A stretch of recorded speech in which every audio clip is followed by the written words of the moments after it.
యుద్ధం నేర్పిన పాఠం ఏంటి, యుద్ధం ద్వారా తెలిసిన నిజాలేంటి? టర్కీ, చైనా, అమెరికా ప్రతిసారి పాకిస్తాన్ సైడే ఉంటాయి. అది ఉగ్రదాడులు చేసిన, తప్పుడు పనులు చేసిన అన్నది మరొకసారి ప్రస్ఫుటమైంది. అట్లాగే భారతదేశానికి నమ్మదగ్గ మిత్రుడు రష్యానే, ఇజ్రాయెల్ కూడా మిత్రదేశమే. కాకపోతే అమెరికా ఒత్తిడి ఉన్నప్పుడు అది పూర్తి స్థాయి సాయం చేయదు. ఇది మనం గ్రహించాల్సిందే.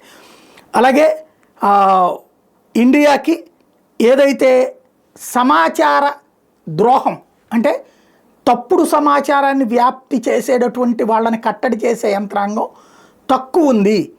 తప్పుడు సమాచార వ్యాప్తిలో అంతర్జాతీయ సమాజం ముందుంది, మనం తక్కువ ఉన్నాం అన్నట్టు విషయం గుర్తుపెట్టుకోవాలి. అలాగే బాలీవుడ్, స్పోర్ట్స్ సెలబ్రిటీసు, ఎన్ఆర్ఐసు, సిఇఓసు వీళ్ళు యుద్ధాలు వచ్చినాయంటే సైలెంట్గా ఉంటారు.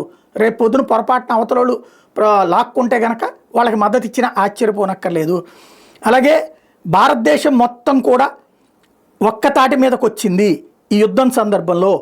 ఇంకొక నిజం తెలుసుకోవాల్సినటువంటి అంశం ఏంటయ్యా అంటే, ఈ యుద్ధం సందర్భంలో IMF, ప్రపంచ బ్యాంకు లాంటివి తప్పుడు పని చేసే వాళ్ళకే లోన్లు ఇస్తాయి అన్న విషయం తెలుసుకోవాలి.